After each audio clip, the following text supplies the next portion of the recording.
Hey guys, TommyBryson here, and you probably read the title and the thumbnail and said, hey Tommy, oh my gosh, is the market crashing? In reality, no, it's not, okay? The reason I'm going to stop investing is because basically there was a flaw with my entire investment strategy, okay? Now, by the way, it's not the way I invest, what I invest into, no. It's basically how much money I was actually investing. That was the big flaw. And today I'll tell you exactly why I'm going to pause my investments. Now, by the way, notice in the title or thumbnail, it does not say exit my investments, okay? I'm not selling anything whatsoever, so keep that in mind. This is not me clicking the panic button and selling everything I have and buying it all in Bitcoin, okay? That's not what I'm doing here. But for this video, I'll tell you exactly what is changing, how I'm changing it, because by the way, as an investor and a student, when you see a flaw, the goal is to go ahead and say, hey, I have to adjust in order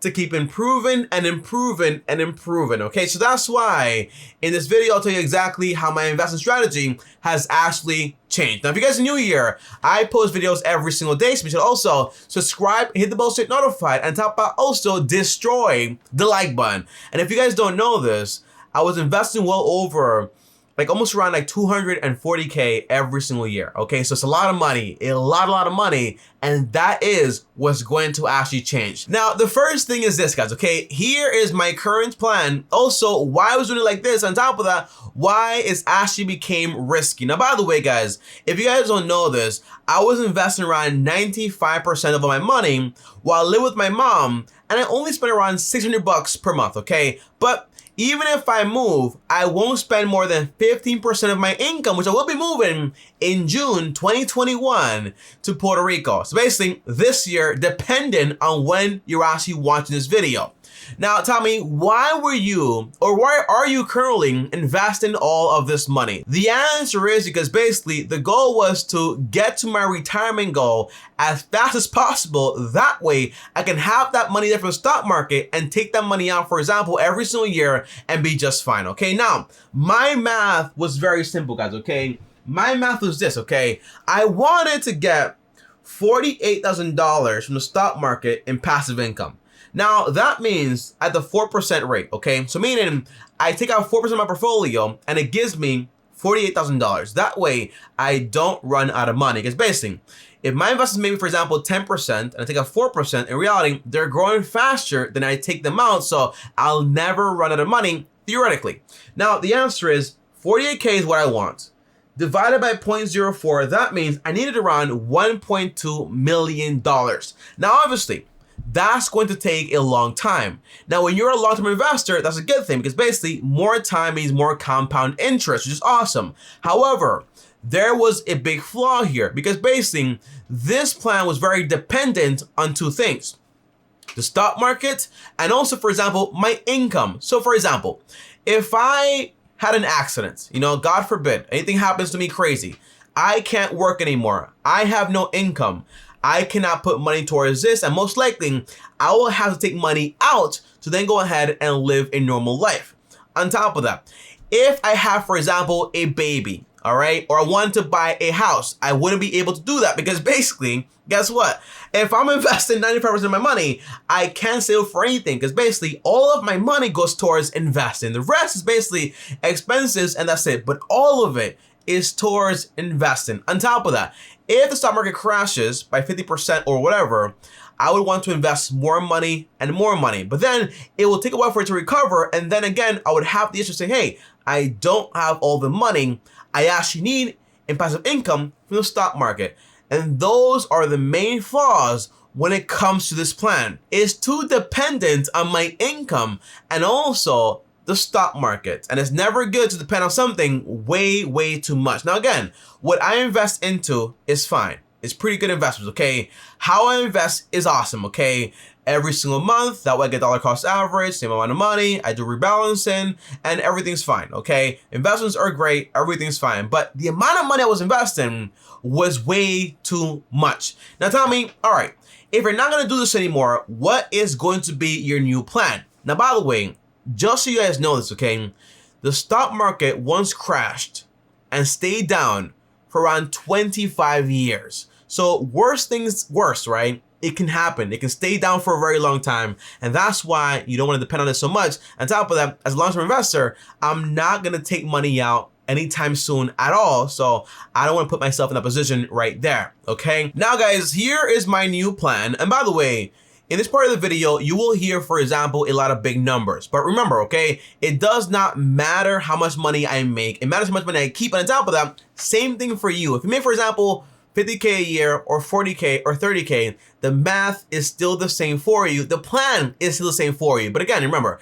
if you make 20,000 or 18K or 10K, the answer is focus on grabbing your money and put it towards a new skill. Get a new skill to go ahead and earn more income, okay? But the idea is this, guys, okay? So far, I've invested well over $317,000. On top of that, I set aside enough money to have, by the end of the year, 500K in investments. Now that money is done.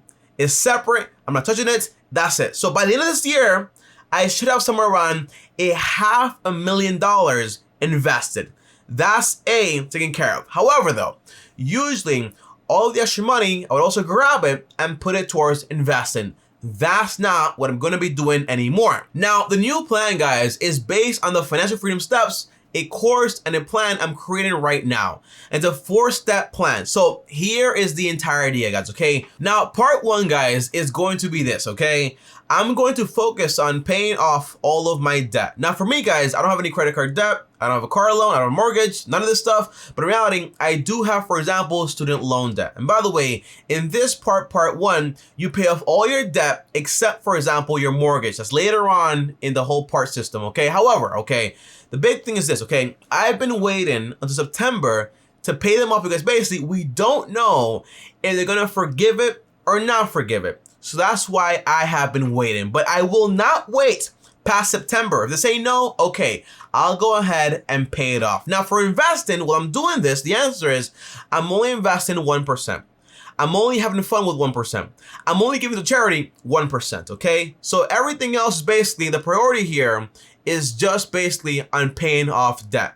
That way I'm done with that, frees up my income. I'm not paying any money towards anyone either, okay? And by the way, if I make, again, 8%, but I pay 5%, the answer is after inflation and taxes, I'm basically cutting myself even when it comes to my entire student loan debt. And that's why I'm gonna go ahead and pay it off. Now, usually the method I use is called the avalanche method, meaning I pay the debt with the highest APR first and then work myself down. But in this case, I only have one debt left, and that's the idea. Aside from T-Mobile, but I'll pay that off also because I got new phones, sold them, kept the money, and invested it. But I'll pay that off also in this part of the plan also, okay? But it's no interest, no nothing, but I'll still pay it off. Now, once I'm done paying off all this debt, what is part 2 to this plan?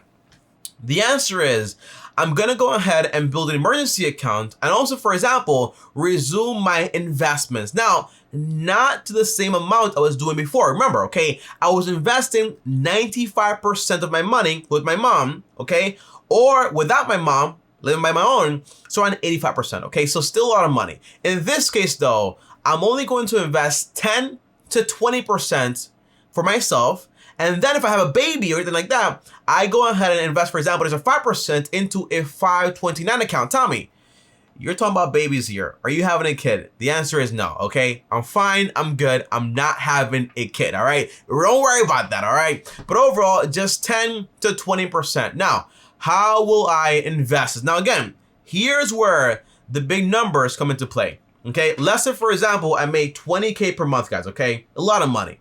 Multiply by basically 12, that's around 240K. However, though, if I just invest 20% of this, it's around $48,000. Multiply by 20%, that's 48K.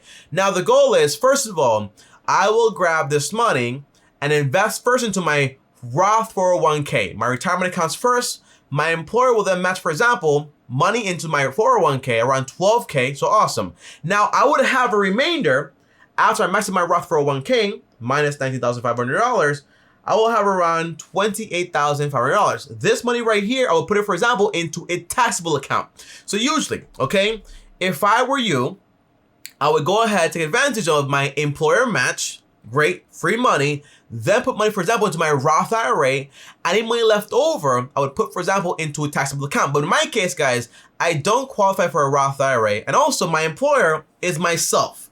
So I give myself a very good match, if you know what I'm talking about, all right? So keep that in mind. So basically, this money gets put into my entire taxable account. That's the idea. So again, just investing 10 to 20%, and that is it. An extra 5% if I do have the kid along the way. Now, on top of that, guys, in part 2, I'm also supposed to be building, for example, my emergency account. That right there is my priority. But in my case, I already have a 6-month emergency account, okay? So I don't need any more money in that. So that right there is taken care of, okay? That's the amazing part here.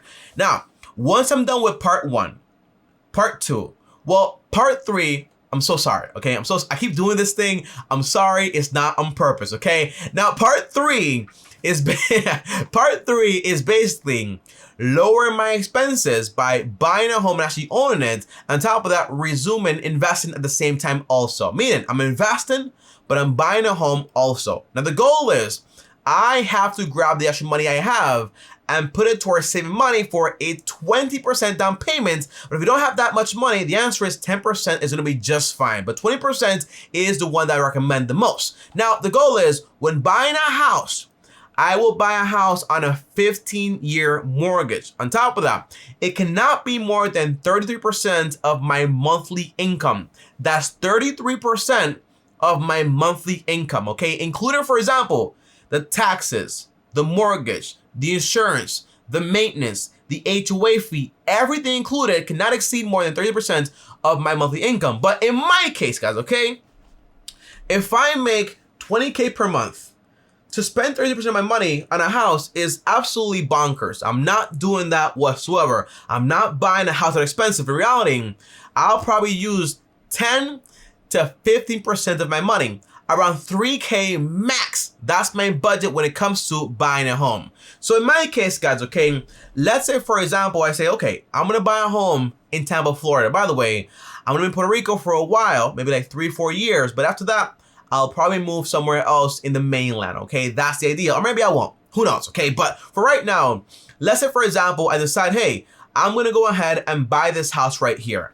This house costs around $400,000, which, by the way, I'm not gonna buy a 400K house with only 3 bedrooms. I want more bedrooms here. But the whole idea is this, guys, okay? If I buy this home right here, and I buy it, for example, on a 15-year mortgage, right? The answer is my entire mortgage payment is gonna be around $2,543, meaning I still have room for my maintenance and other expenses. That way, it's within my 3K budget. And by the way, guys, this house is amazing. If you want to buy it, go buy it. It's pending right now. I don't care if you buy it, by the way. It's awesome. It's a beautiful house. It looks lovely. By the way, I'm not getting a commission. I'm not selling you anything. It's just an example. It's a favorite house that I actually have here. But the answer is, it's fine. I don't care about material things.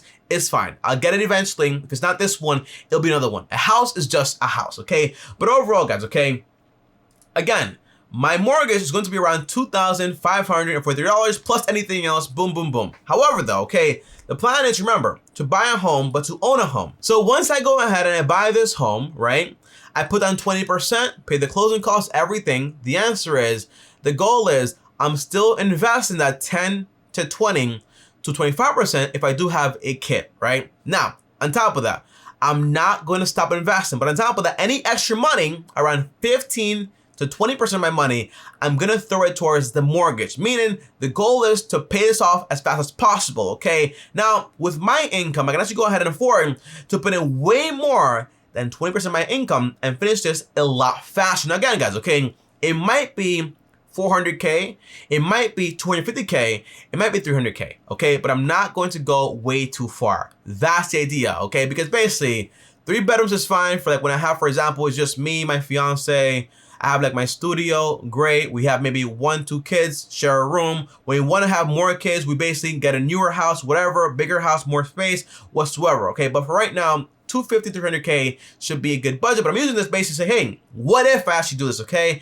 Now, overall, guys, once I'm done paying for this house, the answer is, well, the game is going to change forever. And by the way, Tommy, why a 15-year mortgage and not a 30-year mortgage? Because basically, the goal is to pay it off fast, as fast as possible. That way, you don't end up having this 30-year mortgage. I don't want you to be 50 years old or 60 years old with a mortgage on you. The goal is pay it off as fast as possible. That way, you're done with that part. Now, to show you guys this, okay, guys, once I pay off this house, the answer is, how much will I pay for my shelter, my home now, right? The answer is going to be only around $459, not including, for example, like the maintenance and so on, okay? But the answer is, guys, can I find $459 monthly? The answer is yes. Delivering pizzas, doing Uber Eats, doing DoorDash, okay? Doing whatever I want, I can make this much money. It's not that hard, okay? The answer is now, my shelter cost is very, very, very low. But on top of that also, I do want to keep, for example, 5% of the property value for maintenance and repairs in case anything happens, okay? So also that money, for example, in the savings accounts, that way I'm good to go also. But overall, this way, I'm not spending that much money on a property anymore, on my shelter anymore. Now, once I'm done with part 3, basically, the house is paid off. Now, part 4 is basically autopilot on freedom. Now I have, for example, a very low cost of expenses, right? Which is awesome. But now I have a lot of money to go ahead and basically, hey, do I want to have more fun?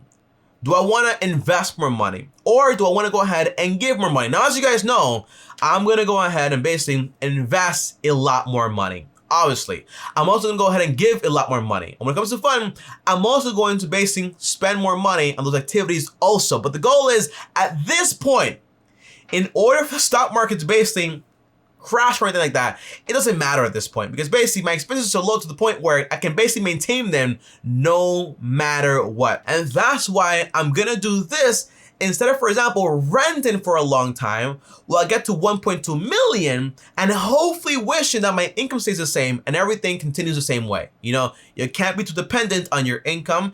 And also, for example, the stock market, okay? That's never a good idea. And by the way, as a long-term investor, the goal is I don't plan on ever taking that money out, most likely, okay? I'll probably give it all away towards the end, or is it for a business, so then go ahead and basically give that money away also. The whole plan at the end, guys, honestly, is to just accumulate all the money and basically give it all away to help other people that basically need a lot more money, especially, for example, in third world countries, because basically, as you guys know, my dad passed away because basically he couldn't afford to go to a good hospital. Right? So to me, that's the most important thing. Just accumulate money, accumulate wealth, and basically give all that money away to help more people. That way, it doesn't happen again. Does that make sense, guys? That's the overall idea here. That's the overall plan. But this way, I carry a lot less risk. And this way, I'm less reliant, for example, just on the stock market. That's the plan right there. But again, guys, this plan also works if you make, for example, 3,000, 4K per month, 5K per month, 10K per month. It still works, okay? And if you make, for example, 2K or 1K, it works, but I would like you to go ahead and basically invest your money into getting, for example, a better skill to then go ahead and basically increase your income. Your income is going to be the most powerful thing. And that's why you don't want to give it up to paying a bunch of money in debt. That is the overall plan. And this plan is going to be in effect starting today. All right. I'll see you guys tomorrow. Thanks for watching. As always, like, subscribe, hit the bell so you get notified. On top of that, guys, comment down below and let me know. Comment down below, I get it. Or comment down below, a good plan, if this makes sense, if it doesn't. If it doesn't, comment down below, let me know why it doesn't make sense. And this way, I'll reply back to you and tell you, hey, I understand what you're saying, or I don't agree with you, okay? Comment down below, let me know. On top of that, I have 2 other channels down below, link down, but also my 3rd channel, I take calls from Monday to Friday. So if you want to call me and talk to me one-on-one, subscribe to my other channel, link down below, and also follow me on Instagram, TommyBryson. I'll see you tomorrow. Thanks for watching, and as always,